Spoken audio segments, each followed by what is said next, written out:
हाय, अगर आप अपना बर्थ चार्ट एनालिसिस करवाना चाहते हो तो आप अपना date of birth, time of birth, place of birth, आपका नेम, जेंडर, आपका सवाल लिख के भेज सकते हो मेरे इस व्हाट्सएप नंबर पे और उसके ऊपर मैं एक डिटेल वीडियो बना के यूट्यूब में अपलोड कर दूंगा और उसका लिंक आपके साथ शेयर कर दूंगा, जिसके लिए मैं चार्ज करता हूँ 250 रुपीज़ ओनली। आप मेरे इस यूपीआई नंबर पेमेंट करोगे, उसका स्क्रीनशॉट भेजोगे और उसके बाद एक हफ्ते के अंदर आपको अपना एनालिसिस मिल जाएगा, ठीक है। लेकिन आपको जो डाउट आपको लगता है आपको वो डाउट मुझसे बात करके क्लियर हो सकता है, तो आप मुझसे बात भी कर सकते हो फ़ोन में, जिसके लिए मैं चार्ज करता हूँ 500 रुपीज़ ओनली। आप मेरे इस यूपीआई नंबर पे पेमेंट करोगे 500 रुपीज़, उसका स्क्रीनशॉट भेजोगे और आपको एक फ़ोन कॉल अपॉइंटमेंट बुक हो जाएगा और आपको मैं डेट एंड टाइम दे दूंगा, उस दौरान मैं आपसे बात करूंगा, ठीक है। तो अभी आते हैं इस चार्ट के ऊपर।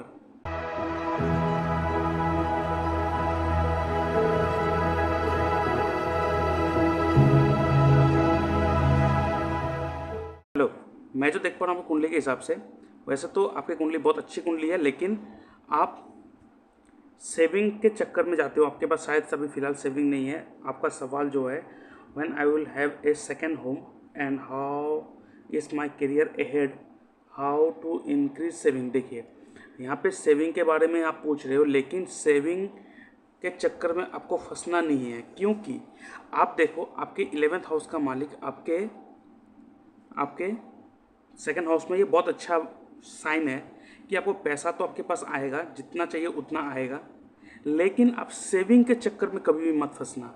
आप देखोगे आप जितना खर्चा करते हो उतना ही आपके पास पैसा आता है, ठीक है। आपके पास जितना पैसा आप खर्चा करते हो उतना आपके पास पैसा आएगा, क्योंकि वो सेकेंड हाउस में केतु बैठा हुआ है। तो आप ज़्यादा सेविंग के चक्कर में मत फंसो, जितना खर्चा करोगे उतने पास पैसा आएगा। तो अगर आपको सेविंग नहीं करना है तो आपको क्या करना है, आप उस पैसे को कहीं इन्वेस्ट कर सकते हो। दैट मीन्स अगर पॉसिबल है तो कहीं ज़मीन जायदाद पे आप वो पैसा फंसा दो। थोड़ा बहुत पैसा आएगा तो कहीं से थोड़ा बहुत ज़मीन खरीद लो, या तो गोल्ड खरीद लो, या तो कुछ भी ऐसा खरीद लो जिससे कि वो चीज़ आपका इन्वेस्टमेंट बन जाए, ना कि सेविंग, ठीक है। क्योंकि आप इन्वेस्टमेंट करोगे तो आपके लिए इन्वेस्ट करोगे, या तो आपके पास एसेट होगा तो वो आपके काम में आएगा। सेविंग कभी भी नहीं होगा और सेविंग होगा भी नहीं, सेविंग के चक्कर में आपको पढ़ना भी नहीं है, ठीक है। और यहाँ पे आपने जो सवाल पूछा है वो पूछा है when will I have my second house, ठीक है। सेकेंड हाउस कब होगा आपका? देखिए, फिलहाल जो आपका दशा चल रहा है वो चल रहा है आपका शनि का, और अंतर्दशा जो चल रहा है वो चल रहा है आपका फिलहाल मार्स का। शनि और मार्स का दशा चल रहा है, और जो मार्स का दशा है वो 7 मई 2025 को ख़त्म होने वाला है। और आपका शनि जो है वो फर्स्ट हाउस में बैठा हुआ है, और मंगल आपके फोर्थ हाउस में बैठा हुआ है, वो भी उच्च होकर बैठा हुआ है। तो फिलहाल जो आपके टाइम है वो टाइम तो अच्छा है आपको घर बार खरीदने का, लेकिन एक बार मैं आपका ट्रिपा प्लेनेट को चेक कर लेता हूँ। देखिए, आपका जो नक्षत्र है, जन्म नक्षत्र, दैट इज आद्रा, ठीक है। और ये रहा आपका आद्रा नक्षत्र, ठीक है। ये देखिए, ट्रिपाप का जो चार्ट है वो मेरे पास यही अवेलेबल है, तो मैं आपको ट्रांसलेट करवा दूंगा, आपको शायद ही समझ में आएगा ये। तो अभी जो आपका एज है दैट इज़ 1984, फिलहाल जो आपका एज चल रहा है दैट इज़ 39 कम्प्लीट हो गया, 40 चल रहा है आपका एज, ठीक है। और 40 चल रहा है आपका एज, और दिसंबर में आपका 40 कम्प्लीट हो जाएगा, उसके बाद 41 रनिंग हो जाएगा। यहाँ पे हम लोग रनिंग एज को पकड़ते हैं, तो फिलहाल आपका जो एज है दैट इज़ 40, जो आपका रनिंग एज है। ये रहा आपका 40 रनिंग एज। फिलहाल जो आपका जो कुंडली के हिसाब से जो चल रहा है, देखिए मैं आपको अभी एक बहुत अच्छी सीक्वेंस दे दूंगा जो आपको आगे बहुत काम आएगा। अभी जो फिलहाल जो चल रहा है, ये साल आपका चल रहा है राहु, फिर ये चल रहा है चंद्र मीन्स मून, फिर ये चल रहा है मंगल। ये टाइम पीरियड थोड़ा उतना खास नहीं है आपका, ठीक है। तो यहाँ पे आपको थोड़ा बहुत संभल के रहना है, या तो कोई ऐसा खास चीज़ एक्सपेक्ट मत कीजिएगा, कोई अच्छा रिजल्ट आने वाला नहीं है। उसके बाद 2024 दिसंबर से जो आपका नया बर्थ डेट आएगा, उसके बाद जो एक साल होगा 2025 दिसंबर तक, वो टाइम पीरियड आपका बहुत ही ख़राब है। ये देखिए 41, क्योंकि रनिंग एज को पकड़ते यहाँ पे 3 पापी प्लेनेट का रूल होगा। देखिए, केतु, केतु केतु त्रिपाप प्लेनेट का रूल है। तो आपको आने वाला जो साल है बहुत ही ख़राब है। आप बहुत सोच संभाल के रहिएगा।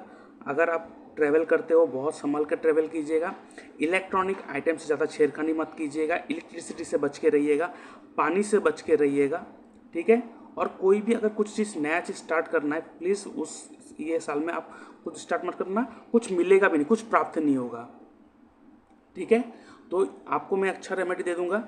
इस बार जो आपका बर्थडे आएगा, ठीक है, इस बार जो आपको बर्थडे आएगा 24 दिसंबर 2020, 24 दिसंबर जब आपका बर्थडे आएगा 24 दिसंबर 10 दिसंबर 2024 जब आपका बर्थडे आएगा, ये बर्थडे से लेके 10 दिसंबर 2025 तक आपका टाइम ख़राब है। बहुत ही त्रिपाप प्लेनेट का रूल होगा, त्रिपाप चलेगा आपका। ये टाइम अच्छा टाइम नहीं होगा आपके लिए। तो ये एक साल आपको थोड़ा बहुत संभल के रहना है। इसीलिए मैं आपको अच्छा एक रेमेडी दे रहा हूँ। ये आपको तुरंत करना है। तुरंत मीन्स आपका जब बर्थडे आएगा 10 दिसंबर 2024, उस 10 तारीख से लेके 7 दिन के अंदर, दैट मीन्स 10 तारीख से लेके 18 दिसंबर के अंदर आपको अपने घर पे शिव पूजा करवाना है, ठीक है। देखिए, ये मंदिर में जाके जल चढ़ाने वाला शिव पूजा नहीं होगा। आप अपने घर पे शिव जी का मूर्ति लाके, या तो घट जो जो घट बैठा के भी पूजा करते हैं ना, वो भी उससे भी कर सकते हो। पंडित जी को बुला के करो, ठीक है, अपने नाम पे करवाओ और हवन करके ये पूजा करना है। उस दिन आपको सादा चीज़ खाना है, ज़्यादा मसालेदार नहीं खाना है, ना तो ज़्यादा मसालेदार नमकीन चीज़ें खाना है, सिंपल चीज़ खाना है। तो ये जो आपका जो ये एक साल जाए रहेगा, जो दोष है, जो आपका पापी ग्रह का दोष रहेगा, वो कट जाएगा। लेकिन कोई रिजल्ट एक्सपेक्ट मत कीजिएगा, अच्छा रिजल्ट आपको नहीं मिलने वाला है। लेकिन उसके बाद 2025 दिसंबर से लेके 2026 दिसंबर तक, मतलब ये इस साल आने वाला जो साल है, इस साल से उसके बाद जो आपका साल आएगा 42 एज जब होगा, उस समय आपका जो प्लेनेट का रूल होगा, दैट इज शुक्र चंद्र, तीनों शुभ प्लेनेट का रूल होगा। बहुत ही अच्छा समय होगा, बहुत ही golden period, you can say that will be the golden period. मतलब 10 दिसंबर 2025 से 10 दिसंबर 2026 का जो टाइम होगा, that will be the golden period. आपको कोई भी घर और कुछ भी लेना है, कुछ भी लेना है, उस समय आपको प्राप्त होगा। अच्छा पीरियड होगा, उस समय आपको हर चीज़ मिलेगा, ठीक है। तो आपको अगर कुछ भी है, कुछ भी लेना है, कुछ भी होना है, वो आपको एट द एज ऑफ 42 में ही होगा। 42 मतलब रनिंग एज, दैट मीन्स 10 दिसंबर 2025 से 10 दिसंबर 2026 तक का जो टाइम होगा, वो एक साल आपके लिए बहुत अच्छा जाएगा। ये जो आपका आने वाला साल है, ये थोड़ा आपके लिए क्रिटिकल होगा, थोड़ा नुकसानदायक होगा। तो आपको बस थोड़ा धैर्य रखना है, थोड़ा आपको रेमेडी करना है और थोड़ा पूजा पाठ करते रहना है। बस कोई रिजल्ट एक्सपेक्ट मत करना, कोई अच्छा रिजल्ट नहीं आने वाला इस साल, ठीक है। उसके बाद आपने कहा है कि how is my career ahead, ठीक है। आपका जो करियर है, ठीक है, आपको करियर को देखने के लिए अगर मैं देखूँ, वो 4th हाउस को सबसे पहले देखना पड़ेगा, कर्म हाउस। 4th हाउस का मालिक चंद्र है, वो जाके बैठा हुआ है अपने 9th हाउस में जाके बैठा हुआ है। 9th हाउस क्या है? धर्म के काम, हायर स्टडी। और चंद्र क्या है? चंद्र is all about travelling, movement, psychology, medical. Medical means medicine, not medical, medicine, ठीक है। और चंद्र जो है वो मन को भी दर्शाता है, साइकोलॉजी को भी दर्शाता है। तो अगर आप ये सब रिलेटेड कोई भी अगर काम करोगे तो आपके लिए बहुत अच्छा होगा। अगर आप कोशिश करोगे तो आपके लिए बहुत अच्छा होगा। एक चीज़, अगर आप कोई भी ऑकल्ट फील्ड में आ जाओ तो आपके लिए बहुत अच्छा होगा, ठीक है, ऑकल्ट, ठीक है, तो आपके लिए बहुत अच्छा होगा। और देखिए, शनि के ट्राइन में भी कौन है? मून है। शनि के ट्राइन में कौन है? मून। शनि कर्म कारक है और शनि के आगे पीछे कौन है? सूर्य एंड केतु। दैट मीन्स केतु, शनि क्या है? शनि क्या है? कर्म कारक। मून क्या है? मून, शनि, सूर्य और केतु, ये तीनों प्लैनेट शनि के साथ लिंकेज है। अभी सूर्य जो है वो फ्यूचर में ग्रोथ को दिखाते हैं, अपने नेम एंड फेम को दिखाते हैं। तो कर्म के माध्यम से आपको नेम एंड फेम तो मिलेगा, लेकिन वो तब मिलेगा जब चंद्र और केतु रिलेटेड काम करोगे। तो चंद्र और केतु अगर लिंकेज आ रहा है शनि के साथ, तो आप कैसे काम करोगे? केतु स्पिरिचुअलिटी, ऑकल्ट, चंद्र क्या है? मन का कारक है। तो अगर आप ऑकल्ट में आ जाओगे, आप कुछ साइकोलॉजिकल काम करोगे, किसी के मन को हील करने का काम करोगे, हीलिंग का काम करोगे, तो आपके लिए बेस्ट होगा, सबसे best will be going for healing profession आपके लिए। तो अगर हीलिंग प्रोफेशन में जाओगे तो आपके लिए बहुत ज़्यादा अच्छा होगा। और देखिए केतु आपके सेकंड हाउस है, सेकंड हाउस में है, और 11th हाउस का भी मालिक सेकंड हाउस में और केतु के साथ है। डेट मीन्स अगर केतु रिलेटेड काम करोगे और वहाँ पे अगर चंद्र का टच होगा तो आपके लिए बहुत अच्छा होगा। ठीक है, तो आप ऑकल्ट फील्ड में आ जाओ। बाकी कोई भी काम कर रहे हो करो, लेकिन साथ में ऑकल्ट फील्ड को आप पकड़ लो। Occult means astrology, numerology, vastu, reiki healing, tarot card reading, कुछ भी कर सकते हो। मंत्र साधना, मंत्र सिद्धि भी कर सकते हो, क्योंकि 8th हाउस में राहु बैठा हुआ है। तो आप तंत्र मंत्र में भी जा सकते हो, आपके लिए बहुत अच्छा होगा। ठीक है, तो ये आपको ध्यान में रखना है। ठीक है, तो अभी ये तो हो गया आपके चार्ट के हिसाब से। बाकी आपके जो जेमिनी के कॉन्सेप्ट है, जेमिनी को थोड़ा देख लेता हूँ आपका। देखिए जेमिनी के हिसाब से आपको ये नहीं देखना, हमें ये देखना है। जेमिनी के हिसाब से ये जो आपका सेकंड प्लैनेट है अमृता कारक, दैट इज द कारक प्लैनेट ऑफ योर प्रोफेशन, जो आपके प्रोफेशन को गवर्न कर रहा है। कौन कर रहा है? That is Mars. आपका मार्स गवर्न कर रहा है आपका करियर को। तो आपका मार्स कहाँ जाके बैठा हुआ है? आपके मार्स 4th हाउस में बैठा हुआ है। ठीक है, वो भी उच्च होके बैठे हैं। तो आप 4th हाउस रिलेटेड काम भी कर सकते हो। Date is what? That is vastu, जमीन से जुड़ा हुआ, रियल एस्टेट, भूमि का काम।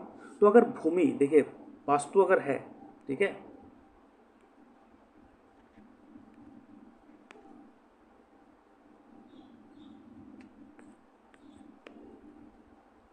देखिए वास्तु है सिर्फ आपका, देखिए 10th house, sorry 4th house में है, मंगल उच्च होके बैठे हैं। सिर्फ 4th हाउस क्या है? भूमि का काम, रियल एस्टेट बिजनेस। ठीक है, कोई भी शोरूम जो कार एंड बाइक्स में डील करता हो। तो अगर भूमि है, शनि के साथ केतु और चंद्र का लिंक है, जहाँ पे ऑकल्ट बहुत ज़्यादा दर्शा रहा है, तो बेस्ट प्रोफेशन आपके लिए होगा वास्तुशास्त्र। ठीक है, वास्तुशास्त्र, आप वास्तुशास्त्र लर्न कीजिए और फिर उसे प्रोफेशन में उतारिए और धीरे धीरे करना स्टार्ट कीजिए। फिर लाइफ में चेंजेस देखिएगा आपको कैसा फल मिलता है। ठीक है, तो ये आप करके देखो, फिर आप लाइफ में चेंजेस देखना। तो ये रहा आपके सवाल के हिसाब से जो एनालिसिस था मैंने आपको दिया, ये आप फॉलो करो, आपके लिए बहुत अच्छा होगा। और शिव जी का जो पूजा है वो आपके बर्थडे के आने वाले बर्थडे में कर लेना है, क्योंकि वो एक साल आपके लिए इतना ठीक नहीं होगा, कोई रिजल्ट नहीं आएगा। तो मैं इसलिए आपको सजेस्ट करूँगा कि इस दौरान आप कोई वास्तु का कोर्स कर लीजिए। ठीक है, उस दौरान, क्योंकि उस समय वो एक साल आपके लिए ठीक नहीं होगा, कुछ आने वाला नहीं, कुछ मिलेगा नहीं। तो ऐसे ही बैठे रह के कोई फ़ायदा नहीं है। तो आप एक काम कीजिए, वास्तु का कोर्स पढ़ लीजिए, उसके बाद उसको प्रोफेशनली करना स्टार्ट कीजिए। फिर नेक्स्ट ईयर जब आपका 42 एज आएगा, वो बहुत पैसा आपको बहुत कुछ देने वाला है। ठीक है, तो ये आप कर लीजिए तो आपके लिए बहुत अच्छा होगा। और आपके कुंडली के हिसाब से अगर मैं कहूँ, बाकी अगर स्टोन धारण करना है तो देखिए वीनस का स्टोन तो मैं आपको दूंगा भी नहीं कभी भी, और कोई देंगे भी तो अब लेना नहीं, क्योंकि वीनस जो है आपका लगन का तो मालिक है, लेकिन जेमिनी सूत्रम कॉन्सेप्ट के हिसाब से ये आपका ज्ञाति कारक है, छठा प्लेनेट है। ज्ञाति कारक मीन्स जो आपके लाइफ में चैलेंजेस लाएगा।